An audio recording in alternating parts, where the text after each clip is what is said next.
Welcome to Gurudatta channel. Thank you very much for watching this channel videos. Shri Gurudeva Datta.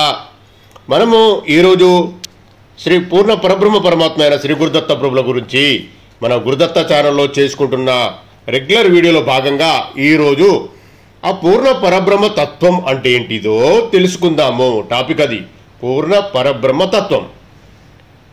పూర్ణ పరబ్రహ్మ విద్యలో 4 విషయాలు చాలా నిగూఢమైనవి, అత్యంత ఆగాధమైనవి. వీటి స్వరూపంలో ఎందరో మహాపండితులు, సకల శాస్త్ర పారంగతులైన విద్వాంసులు, నియమ నిష్ఠగరిష్ఠులైన సన్యాసులు, ధ్యాన తపో సంపన్నులు సైతం భ్రాంతికి లోనైనారు, మోహితులైనారు. అవి 1 పూర్ణ పరబ్రహ్మ స్వరూపం, 2 ధర్మ స్వరూపం, 3 ప్రేమ స్వరూపం, 4 దత్త స్వరూపం, గురు స్వరూపం. ఈ 4 విషయాలలో సాధకుడు ఏ ఒక్క స్వరూపాన్ని సరిగా అర్థం చేసుకోలేకపోయినా, అపార్థం చేసుకున్నా దారి తప్పుతాడు, బ్రహ్మజ్ఞానాన్ని కైవల్యాన్ని సాధించలేడు. ప్రస్తుతం ఈ 4 విషయాలలో శ్రీ గురుదత్త ప్రభులు మాత్రమే వారిని జయ గురుదత్త అని అనుకుంటూ వారు ఎవరైతే సాధన మొదలు పెడతారో వారికి అర్థమవుతుంది. విష్ణు భక్తుడైనా, శంకర భక్తుడైనా, అమ్మవారి భక్తుడైనా, మరెవరి భక్తుడైనా, ఎట్టి వారైనా శ్రీ గురుదత్త ప్రభులను అవగాహన చేసుకోవాలంటే వారిని సర్వదా శరణాగతి పొందాలి. లేనిచో ఆత్మ జ్ఞానాన్ని కైవల్యాన్ని పొందలేరు. అందుకే శాస్త్రంలో ఉన్న విషయం, యజ్ఞినోపీన ముక్త్యా స్యూహ న ముక్త యోగినాః తదా తాపస అపినో ముక్త గురుతత్వాన్ పరాముఖః. గురుతత్వంను అవగాహన చేసుకోలేని వారు, శ్రీ గురుదత్త ప్రభుల తత్వంను అవగాహన చేసుకోలేని వారు యజ్ఞికులైనను, యోగీశ్వరులైనను, తాపసులైనను మోక్షం పొందలేరని తెలిపినది. అంతేకాదు, దత్తప్రభును అర్థం చేసుకోలేకపోతే సాధకుని ప్రయత్నాలన్నీ వ్యర్థం అవుతాయని కూడా తెలిపినది. జప తపో వ్రత తీర్థం యజ్ఞోదానం తదైవాచ గురుతత్వం అవిజ్ఞాయ సర్వం వ్యర్థం భవత్ ప్రియో.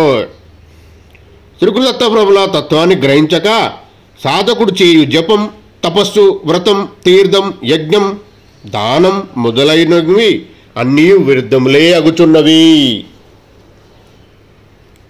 గురు అనుగ్రహం అంటే దత్తప్రభు అనుగ్రహం శిష్యుడికి కలిగితే కానీ, ఆ కరుణతో బోధిస్తే కానీ, ఆ తండ్రి అనుభూతులను ప్రసాదిస్తే కానీ, వారే తండ్రి స్వతహా సిద్ధంగా మన మీద ప్రేమ కలిగి, మన మీద దయ కలిగి వారు ప్రసాదిస్తే కానీ ఆ గురు సత్య స్వరూపం అవగాతం కాదు.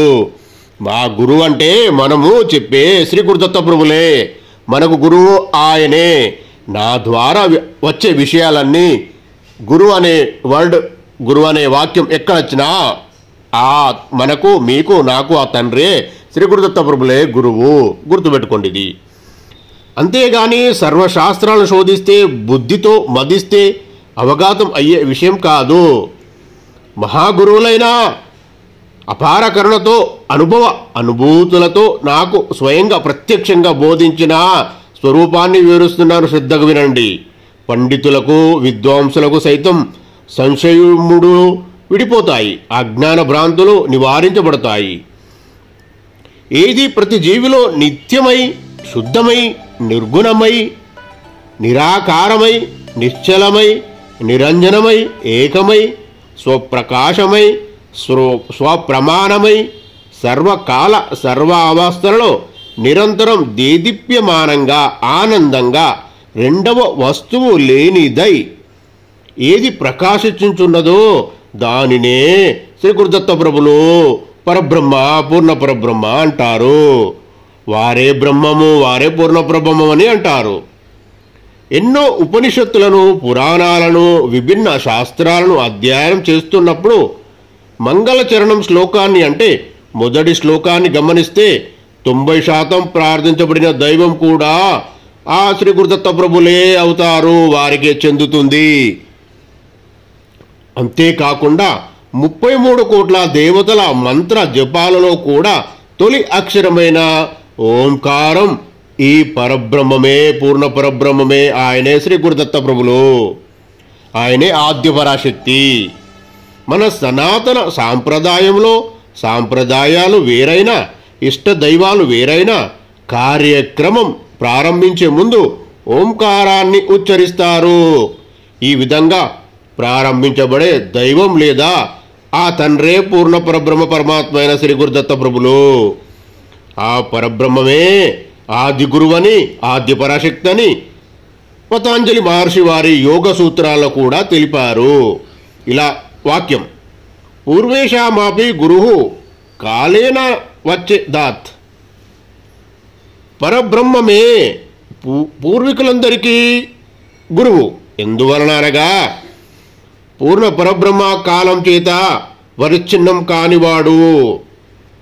ఆ పూర్ణ పరబ్రహ్మ అని వేదం, ఈశ్వరుడని పురాణాలు, బ్రహ్మమని ఉపనిషత్తులు, శివమని శైవులు, పరాశక్తి అని శాక్తేయులు, మహానారాయణుడని వైష్ణవులు, ప్రాజ్ఞానమని మహావాక్యాలు, నిర్వికల్ప సమాధి అని యోగశాస్త్రం, ఆత్మయని తత్వశాస్త్రాలు, సచ్చిదానందమని శాస్త్రం, భగవంతుడని శ్రీకృష్ణుడు, పరంధాముడని శ్రీరాముడు, ఋతుంబర ప్రాజ్ఞ అని పతాంజలి, వాస్తవ నేను అని రమణ మహర్షి, శూన్యమని బుద్ధుడు, పరలోకపు తండ్రి అని మరొకరు, పరోక్ష అనుభూతి అని ఆదిశంకరులు, తేజస్సు అని గురునానక్, ప్రణవమని శ్రీరామతీర్థ, పరం జ్యోతి అని యోగి వేమన, జగత్ ప్రభు అని మరొక గురువు, స్థితప్రాజ్ఞ బ్రహ్మస్థితి అని భగవద్గీత, చైతన్యం అని చాందోగ్యోపనిషత్తు, గురువు బ్రాహ్మణి అని గురుగీత, ఈశ్వర రాజ్యమని ఇంకొక ప్రవక్త,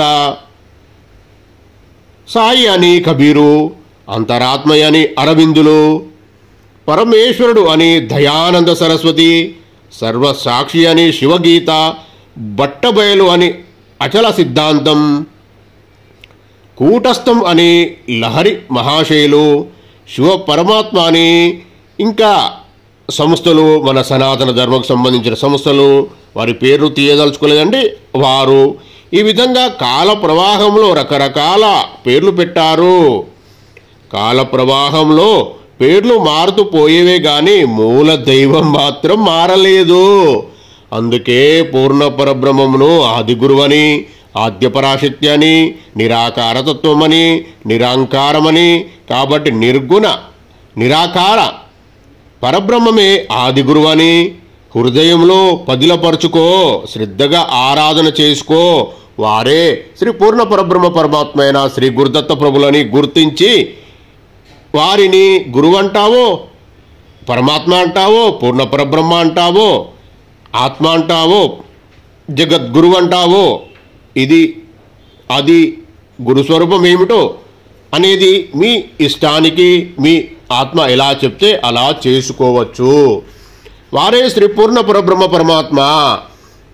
వారిని ఎవరైతే పూర్తిగా శరణాగతి చెంది వారి ఆశీర్వాదం పొందే కొరకు జ్ఞాన సముపార్జన చేసుకోవాలి. అలా జ్ఞాన సముపార్జన చేసుకున్న వారు మాత్రమే దత్తయోగ సాధన చేసుకొని వారి యొక్క జీవితం సార్థకతం చేసుకుంటారు. ఈరోజు ఇంతే అండి. మళ్ళీ వీడియోలో మనం కలుద్దాం. Thank you very much for watching this video. If you like this video content, please like, share and subscribe.